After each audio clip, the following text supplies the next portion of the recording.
Por que a instauração de uma CPI na pandemia é importante? Em abril de 2021, foi instaurada, no Senado Federal, a CPI da Covid para investigar as ações e omissões do governo federal no enfrentamento da pandemia no Brasil. Desde então, brasileiras e brasileiros vêm acompanhando as sessões de uma investigação que pode mudar os rumos da política brasileira durante a crise da Covid-19. Mas por que a instauração de uma CPI na pandemia é importante? É certo que a pandemia veio para intensificar as violações de direitos no dia a dia do povo brasileiro, e não podemos nos esquecer que o alto índice de mortes e infectados, o colapso em setores como na saúde, educação e pesquisa, fazem parte de uma política negacionista que visa o desmonte das instituições públicas e o extermínio da população, principalmente entre os grupos vulnerabilizados. Conforme publicado pelo Observatório de Direitos Humanos Crise Covid-19, em seu informe Perguntas sem Respostas sobre a atuação do governo federal no contexto da pandemia da Covid-19, o governo Bolsonaro mantém a política do negacionismo, impedindo que a sociedade conheça o que acontece na gestão do recurso público federal. Inúmeras são as violações de direitos e as perguntas precisam ser respondidas. Por que o governo federal boicotou a política de isolamento social e buscou limitar as ações dos governos estaduais e municipais na restrição da circulação nas cidades?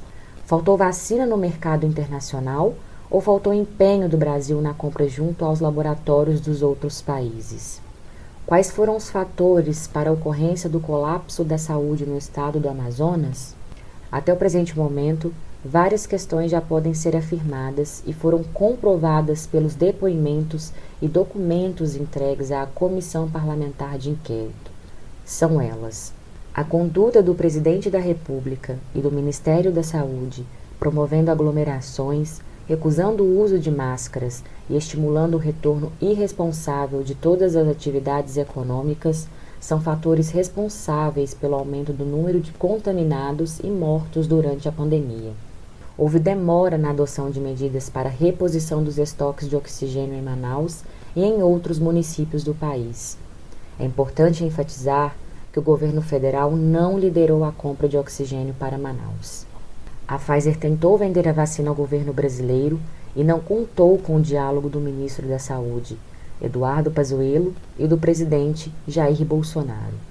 Durante semanas, eles optaram por desdenhar o imunizante e retardar a compra das vacinas. A demora reduziu a quantidade de vacinas no Brasil. Sem justificativa, o governo federal ampliou o estoque de cloroquina, mesmo quando já estava comprovada a sua ineficácia no tratamento contra a Covid-19. Já há uma ampla documentação que mostra esta série de ilegalidades, ações e omissões que resultaram nas descabíveis mortes na pandemia. A CPI é uma oportunidade histórica para passarmos a limpo uma das maiores tragédias já vividas pelo Brasil. O descaso do governo federal com a vida e com a execução básica das políticas sociais, em especial da política de saúde, é algo jamais visto na história do país. É fundamental nos mantermos focados nos temas centrais da investigação. Quais são as principais perguntas sem respostas? Para saber mais sobre as pesquisas e informes produzidos pelo Observatório, acesse observadhicovid.org.br.